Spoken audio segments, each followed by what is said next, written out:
Darian Joe Gorcho, WIS. Just what does this award mean to you personally, especially with all you went through to get to this point, to be a Clemson Tiger and be part of the program like you have? I legit have been bawling my eyes out the past like 30 minutes. Like it hit me yesterday when Coach Sweeney told us.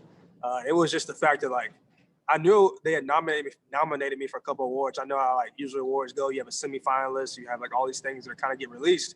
I had no idea that I was up for this award. Like no idea. So like this is a Monday practice. I'm just getting my mind right. Like I look like I'm just about to go to work. And then he's describing this award and just the names that come with it. Tim Tebow, who I've like watched growing up, Mark Hersig, who we actually became like another guy in my corner a couple years ago. He came and spoke to the team. We stayed in touch. And then like the Alabama football team, the Iowa football team, and just hearing all the names and the stories that have been pretty much went with each year's award was just crazy. So I'm sitting there thinking, honestly, it was like, all right, well, they might give it to the team. They might give it to Trev, Dave Seville. Didn't think of myself. Because me and Travis were right beside each other. He was like, we were guessing names. And then when Coach said Darien Rencher, man, it was just crazy. Like I feel like God was giving me like a big old hug. It's a lot that goes into it. Like I think it's the award is awesome. I think it's a culmination of so many moments. And that's what I feel the most. Like there's moments in life where you just feel like it reminds you that why you do stuff, that you're in the right place, that you're doing the right thing, that all the things that you went through, it's like almost you got to in order to get to heaven, you got to go to hell sometimes. Like all the things you went through, some that you like, I controlled, some things I didn't control, but all the hard things it was all worth it. And just like the past, like I finally got my emotions under control a little bit, but just the past 30 minutes, I've legit been crying, like bawling my eyes out. I went and talked to Jeff Davis and Coach Elliott, just two guys in the building. And I haven't got a chance to see Coach Sweeney today, but just I'm just overwhelmed with gratitude, man. Like, and you can't walk around every day just thanking everybody. It's gotta be weird. Even though I do appreciate them on a daily basis, but just the past like couple hours, man, it just really hit me. Just how far I've come personally. I know the decisions I made to get here.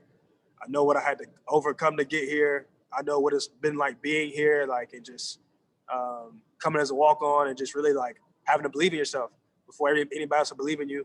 And then feeling the sense of that my coaches actually started to believe in me.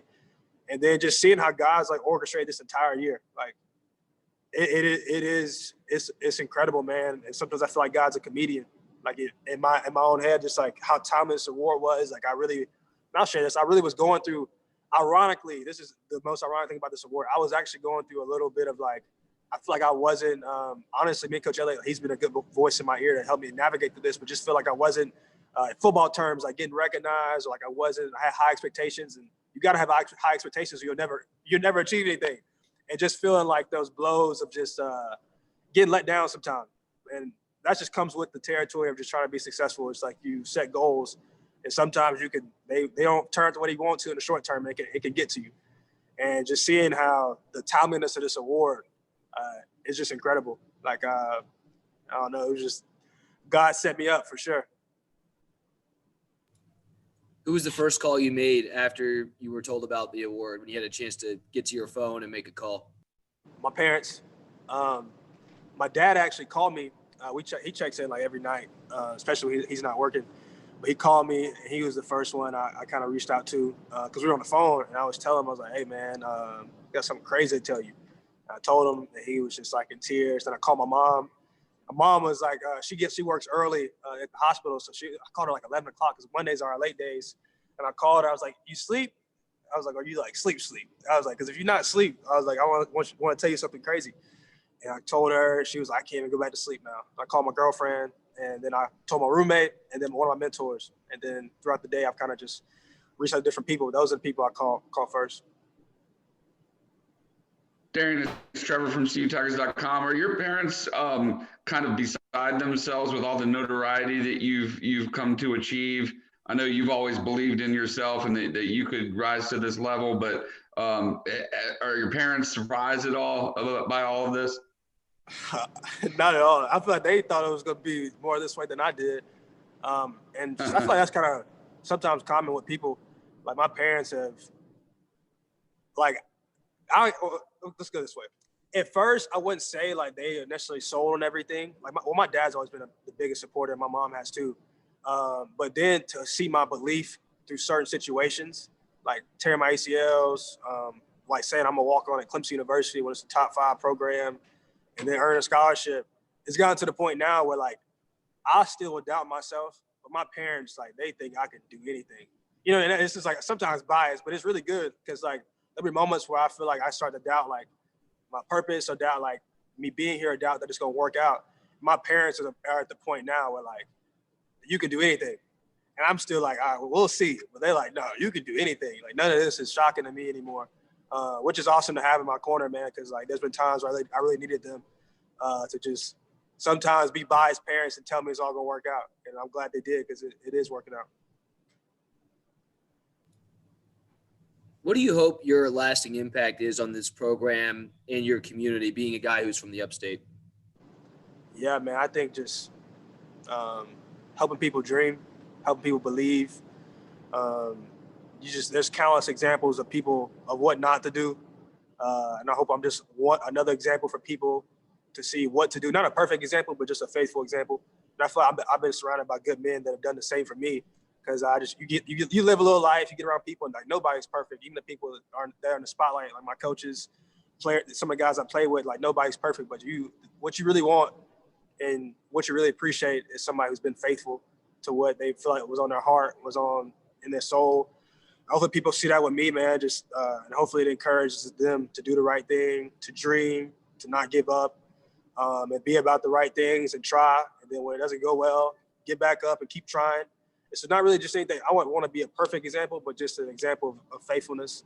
Like, I feel like that's what matters most in the end. Just the fact that if you don't quit, you'll win in the end in some form or fashion.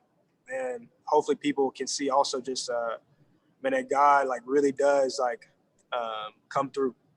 And so I think it's been a tough year, tough times. And I think that's another thing about this award. I was really thinking and reflecting is I think it's really cool that I won in 2020, the most like chaotic year that I can ever remember.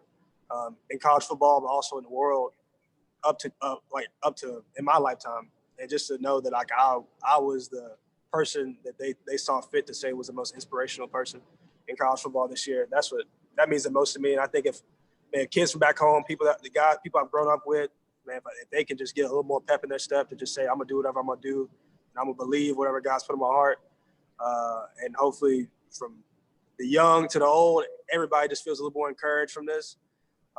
That's my goal going forward, and I think that's what's happening now. Just seeing that like the people are proud. I feel like so many people have made investments in me, and I just want people to know like it didn't go in vain. Like, I really took it to heart that you did something for me, or you looked out for me, you helped me get here. Hopefully, the fact that you see me live out my dream and like fight for a dream, I think that's what matters the most to me. That people know like it was worth it for them to make an investment, and it's worth it for other people that are chasing a dream to chase it. Hey, Darien, it's David Hood with TigerNet. 2 questions for you. It's David Hood with TigerNet. I got you. First question would be, you kind of became Twitter famous early Saturday by not running down the hill. The absence was noted. Should we read anything into that? And then number 2, what do you want to do in life, when your football career is over? What's Darien Rencher's next plan? Yeah, I think there's some wisdom and going what the odds might tell you, but at the same time, I'm gonna bring a lot of clarity. I think a lot of guys will. The days that come of what will take place, and so yeah. And then the second question is, what I want to do. I feel like I got a lot of ideas of what I want to do. I don't necessarily have like the idea of what it's gonna look like. I feel like there's like a highway. I don't know which exit I want to get off. I know where I'm going, and I feel like even this the way this has happened has like affirmed some things in me. Like, I know I want to be around people. I know I want to help people. I think I love like the gift of communication, that you can like say something and you can be comfortable speaking, and to the point where you can impart some encouragement to somebody else by you speaking some words and telling your story. I love being around the game. I just love like there's so many life lessons and so many things that this game has taught me, and it's a big reason why I am who I am and why I am where I am. And then I love seeing people like just be encouraged in their faith as well. I'm not the one to be cringy about anything, but at the same time, I think when you really get around somebody else authentic, people have done for me, I feel like you realize like people are more than just, you know what I'm saying, shoulder pads and helmets or just like what they do, but people have soul, people are real people, and everybody's searching for something. If you got people that search for something, they get for the right things. I feel like that's something I find a lot of joy in, like people really becoming who they really are. And like, which for me is like, I feel like the biggest foundation is people finding their faith. For me, that's been in Jesus, and helping other people kind of navigate through that has been like a really just like a joyful thing for me to do. So I don't know. That's why like, I got a lot of ideas. Man, I kind of like being in front of the camera sometimes. I like making business decisions. I like seeing things like projects come together. And so if I could do all those things, that's what I want to do, some form of fashion. And then I would love to make a nice living some way, somehow. Hey, Darien, this is Todd in Spartanburg. What happened within you, and when did it happen that you thought a walk-on could come to Clemson and be a leader? There's like so many stages to that question. I would say, I actually talked to like the mentor. I was saying he was the third person I called. This guy named Riley Cummins. Some people in Clemson might know him. He used to work in the equipment room here. But he's a pastor at the church I go to, but he's watched me grow up since I was like 15 or 16, but just been a steady voice in my life. Like never, another prime example, never won anything from me, but just, he's been proud of who I've become as a Clemson fan, a Clemson alum. But it was a moment, it was after my second ACL surgery. So that was my junior year. So I would have been either 16 or 17. And I was in bed. I was on bed rest for 2 weeks after you have an ACL surgery. You can't really do anything. I was in bed rest in my mom's house, and a lot of people were bringing me free food, which is awesome at the time because I was bummed out. But like free food, not gonna turn it down. And I was like, I have had enough food for the day. I was like, bring me a milkshake. So he brought me a milkshake, and we were just sitting there. Like I don't know if you've ever been around somebody who's like injured. You just kind of want to do anything that's gonna make them happy. And brought me a milkshake. We were just talking, and he asked me a question. And it was a question that's kind of floated around. Somebody asked him. He was like, "Hey, if the next 5 years could go, you couldn't fail. Like the next 5 years, they could go perfect. You couldn't fail. What would you do?" So I'm 16, 17. I was getting recruited, lost all my offers and interest. Just missed my entire junior season. And he asked me that, and I was like, man, if it could work out perfect, I want to play ball at Clemson. I want to walk on. So probably not going to offer me. I want to walk on and earn a scholarship and do something like Tim Tebow-esque, verbatim what I said. And to see 5 years later to legit win an award in the same sentence as Tim Tebow, for me, it's just, man, it feels surreal because this was my dream. And there's still more dream that I feel like is going to play out, but this was to see it like be put in writing and put my name on it, like that.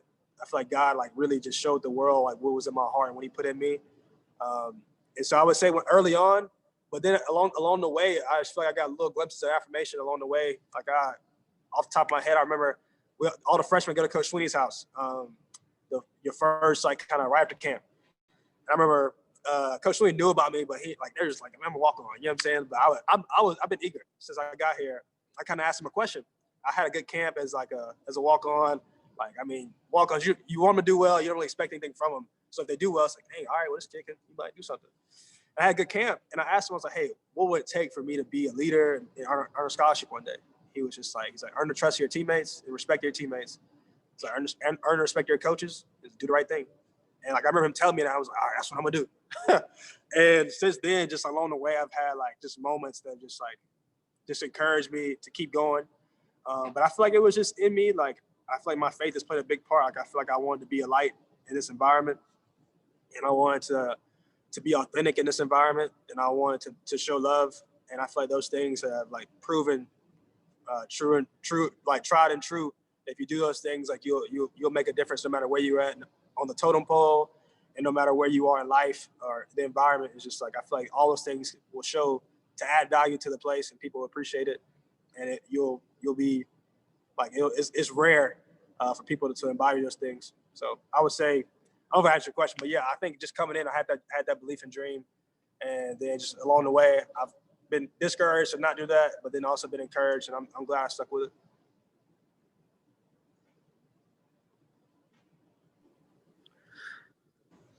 Anything else for Darien?